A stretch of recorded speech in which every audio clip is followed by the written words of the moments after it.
बूढ़े सास ससुर की प्रॉपर्टी छीनकर रोड पे छोड़ दिया भीख मांगने के लिए। बहू तूने हमें धोखा देकर अच्छा नहीं किया। 75 साल के रामलाल जी और उनकी पत्नी सुशीला जी अपने बहू बेटे और पोता पोती के संग में रहते थे। उनकी पोती पूर्वी अपनी दादा दादी से बहुत प्यार करती थी। पूर्वी 22 साल की हो चुकी थी। एक दिन जब वह कॉलेज से लौटकर घर आई तो उसने देखा दादी दादू कहीं नज़र नहीं आ रहे थे। उसने अपने दादी दादू को आवाज़ लगाना शुरू किया। जब कहीं से भी दादी दादू की आवाज़ नहीं आ रही थी तो उसने पूरा घर चेक किया। पूरा घर चेक करने के बाद भी जब दादी दादू नहीं दिखे तब उसने अपनी मम्मी से पूछा, मम्मी दादी दादू कहीं गए हैं क्या? अच्छा, मंदिर गए होंगे दोनों। मम्मी ने कहा, नहीं बेटा, मैं मंदिर नहीं गए हैं, अपने गांव गए हैं। एक्चुअली उनका यहाँ पर मन नहीं लग रहा था और उन्हें थोड़ी सी गांव की याद भी आ रही थी। उन्होंने सोचा अपने गांव वाले घर जाकर देख आते हैं और थोड़े दिनों के लिए वहाँ पर रह आते हैं। इससे हवा पानी भी चेंज हो जाएगा। लेकिन दादी दादू गांव जाने वाले थे तो उन्होंने मुझे बताया क्यों नहीं? इसलिए नहीं बताया क्योंकि तू उन्हें जाने नहीं देती। इसलिए उन्होंने सोचा जब तू कॉलेज चली जाएगी तब वे जाएंगे, वरना तू परेशान हो जाएगी। पूर्वी ने कहा, मम्मी अब मैं अपनी बातें किसके संग शेयर करूँगी? आप तो जानती हैं ना मुझे दादा दादी के संग रहना कितना अच्छा लगता है। अब मुझे उनकी बहुत याद आएगी। पूर्वी की माँ ने कहा, बेटा तू चिंता मत कर, जब दादी दादू का मन भर जाएगा तो वह जल्दी ही आ जाएंगे। चल जल्दी से हाथ मुंह धो ले, पापा भी आते होंगे, फिर सब साथ बैठकर ही खाना खाएंगे। पूर्वी के पिता रमेश बड़ी सी कंपनी में ऊंची पोस्ट पर काम करते थे। शाम को जब पूर्वी के पिता घर वापस आए तो पूर्वी ने अपने पापा से दादी दादू के बारे में पूछा। पापा ने भी वही कहा जो उसकी मम्मी ने कहा था। पूर्वी ने कहा, पापा आप मेरी दादी दादू से बात करवा दीजिए। वे मुझे छोड़कर और मुझे बिना बताए कैसे चले गए? मैं उनसे पूछना चाहती हूँ, क्या उन्हें मेरी याद नहीं आएगी? गाँव में कौन उनका ख्याल रखेगा? मुझे अपने साथ ले जाते तो मैं उनका ख्याल रख सकती थी। रमेश अपनी बेटी को समझाते हुए कहते हैं, बेटा दादी दादू का अभी वहाँ मन लग रहा था। उन्होंने अपने गाँव की बहुत याद आ रही थी, इसलिए थोड़े समय के लिए वे अपने गाँव चले गए हैं। तुम चिंता मत करो, थोड़े समय के बाद वह वापस आ जाएंगे। तुम अब ज़्यादा मत सोचो, अपने कमरे में जाकर अपनी डॉक्टरी की पढ़ाई पूरी करो। पूर्वी अभी डॉक्टरी की पढ़ाई कर रही थी। उसकी दादी दादू का सपना था कि वह अपनी पोती को डॉक्टर बना हुआ देखें। दूसरे दिन पूर्वी अपनी मम्मी पापा को दादी से बात करने के लिए कहती है। उसके मम्मी पापा फिर से बात को टाल देते हैं। जब भी वह अपनी दादी दादू से बात करने के लिए बोलती थी तब भी उसके मम्मी पापा बात को टाल देते थे। ऐसे करते करते 6 महीने बीत गए। एक बार पूर्वी डॉक्टर की रिसर्च के लिए बाहर गई थी कैंप में रिसर्च का काम जैसे ही पूरा हो गया, उसने अपने दोस्तों के संग पास के एक मंदिर में दर्शन करने के लिए जाती है। तभी पूर्वी की नज़र मंदिर की सीढ़ियों पर बैठे बूढ़े आदमी और औरत की तरफ गई, जिसकी शक्ल उसके दादी दादू से मिलती थी। वे फटे पुराने कपड़े पहनकर लोगों की भीड़ में भीख मांग रहे थे। फिर पूर्वी ने सोचा, उसके दादी दादू इतने फटे हाल में क्यों होंगे? उसके मम्मी पापा ने कहा है वह तो अपने गांव गए हैं, तो यहाँ पर कैसे हो सकते हैं? पूर्वी के मन में बहुत सारे सवाल उमड़ रहे थे। पूर्वी ने सोचा, कोई बात नहीं, एक बार पास जाकर देख लेती हूँ। डरते डरते पूर्वी उनके पास जाने लगी। पूर्वी को पास आते देख दादी दादू अचानक से अपनी पोती को अपने सामने देखकर मेरी बच्ची कहकर रोने लगे। दादी दादू की ऐसी हालत देखकर पूर्वी भी रो पड़ी। ना जाने कब से वे दोनों नहाए नहीं थे और कपड़ों से बहुत बदबू आ रही थी। पास में कुछ पुराना झूठा खाना भी पड़ा हुआ था, पता नहीं कब से उन्होंने इकट्ठा करके रखा हुआ था। भूखी प्यासी दादी की एक एक हड्डी दिख रही थी और दादू काफ़ी बीमार थे। दादू ने अपने कपकपाते हाथों से पूर्वी के आंसू पोंछे। पूर्वी अपने दादी दादू को ज़ोर से गले लगा लेती है। फिर उसने अपने दादी और दादू से पूछा, आप दोनों यहाँ पर कैसे आए? आप दोनों तो गांव गए हुए थे ना? दादी ने कहा, बेटा बस हमारी किस्मत ही ऐसी है, हमने ज़रूर कुछ बुरे कर्म किए होंगे, इसलिए उसका फल हमें मिल रहा है। पूर्वी ने कहा, चलो दोनों मेरे संग घर चलो। दादी दादू बोले, नहीं बेटा, अब हमारा कोई घर नहीं, ज़िंदगी में कुछ दिन ही बचे हैं, हम दोनों यहीं मंदिर में सीढ़ी पर गुजार लेंगे। पूर्वी ने कहा, दादी दादू आप दोनों लोग मेरे होते हुए मंदिर की सीढ़ियों पर भीख मांगकर खाओगे? कपकपाते होठों से दादू बोले, बेटा अब कोई और चारा भी तो नहीं है। पूर्वी ने अपनी दादी दादू का हाथ पकड़ा और कहा, मैं यहाँ आपको भीख मांगने नहीं दूंगी, आप दोनों मेरे साथ घर चलो। दादी दादू रुआसी होकर बोले, जब बहू बेटे ने ही हमें बुढ़ापे में भीख मांगने के लिए छोड़ दिया तो तू क्यों हमें नहीं छोड़ देती? यह कहते ही दादी दादू दोनों फूट फूट कर रोने लगे। पूर्वी अपने दादी दादू से पूछा, क्या पापा ने आपको यहाँ पर छोड़ा है? दादी अपने पल्लू से आंसू को पोंछते हुए बोली, यह सारी बातें छोड़, तू यह बता यहाँ पर कैसे आई, किसके साथ आई है और तेरी डॉक्टर की पढ़ाई कैसी चल रही है? पूर्वी अपनी दादी के सिर पर हाथ फेरते हुए पूछती है, पहले आप बताओ कि आप दोनों यहाँ पर कैसे आए?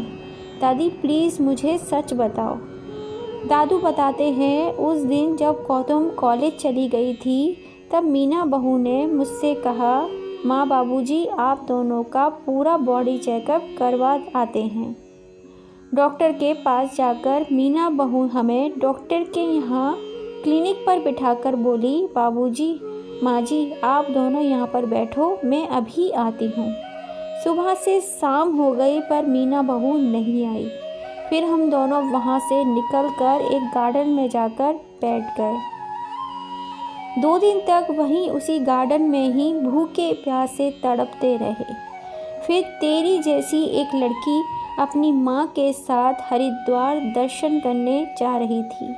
उसने हमें खाना खिलाया, पानी पिलाया और उसने हमसे कहा, आप अपना एड्रेस दीजिए, मैं आप दोनों को आपके घर पर छोड़ देती हूँ। फिर हमने उससे कहा, हमारा कोई घर नहीं है, इसलिए उसने मुझे यहाँ हरिद्वार में एक मंदिर में छोड़ दिया। अब यही हमारा घर है। पूर्वी को अपनी दादी दादू की बातें सुनकर अपने मम्मी पापा के ऊपर बहुत ज़ोर से गुस्सा आ रहा था। उसके दादी दादू को रोड पर मरने के लिए छोड़ दिया था।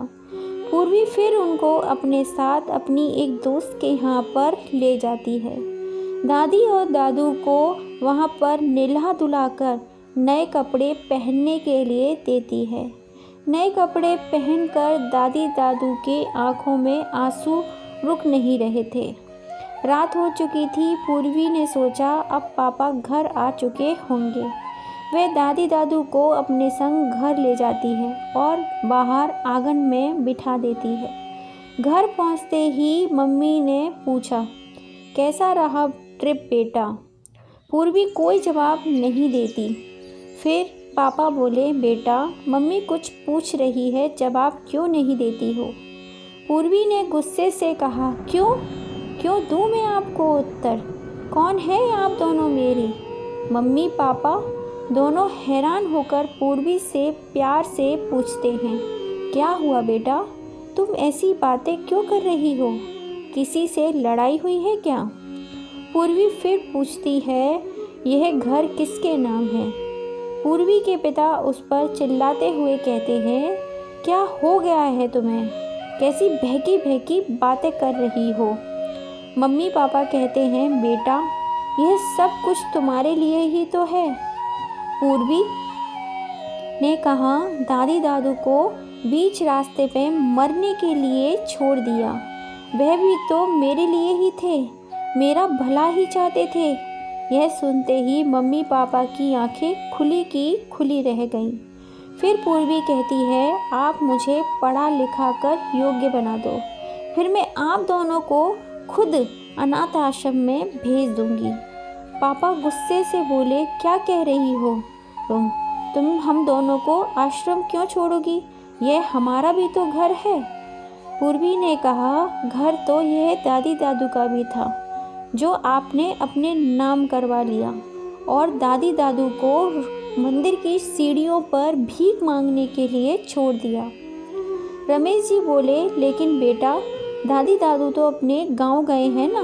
पापा की बातें सुनकर पूर्वी को और भी गुस्सा आ जाता है और वह बोली, बस करो पापा, और कितना झूठ बोलोगे? रमेश जी को कुछ भी समझ में नहीं आ रहा था। मैंने कौन सा झूठ बोला है तुमसे? तुम बताओ, जरा बताओ मुझे, मैंने कौन सा झूठ बोला है? पूर्वी अपनी मम्मी की तरफ देखकर बोलती है, मम्मी, दादी दादू को चेकअप कराने के बहाने से हॉस्पिटल में ही छोड़कर आ गई थी।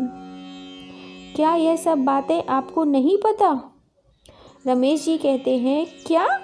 मुझे तो तुम्हारी मम्मी ने कहा था उनका मन नहीं लग रहा था, इसीलिए कुछ दिन के लिए वे अपने गांव चले गए हैं।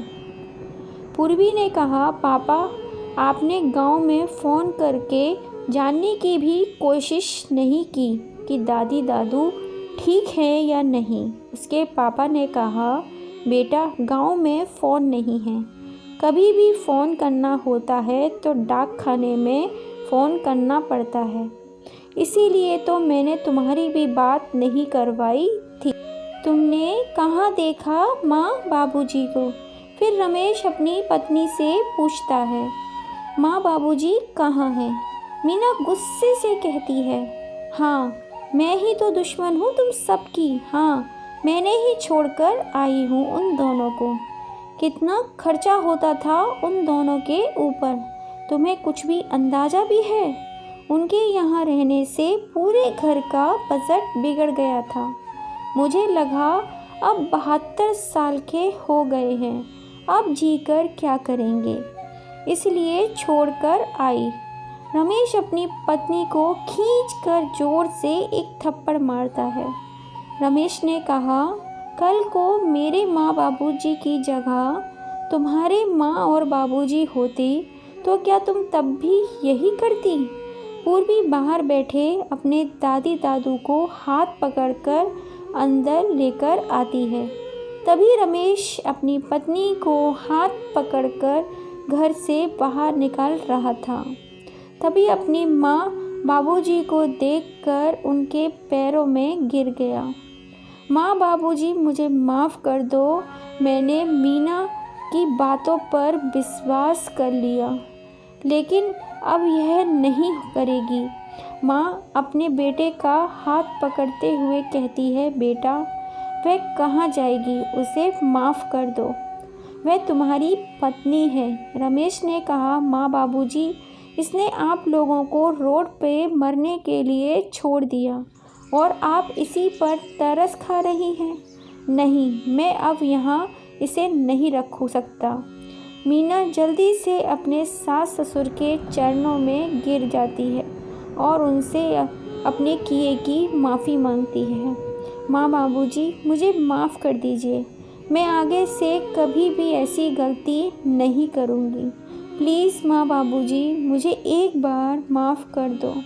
रमेश बोला, माँ बाबूजी, इसे बिल्कुल भी माफ़ मत कीजिएगा।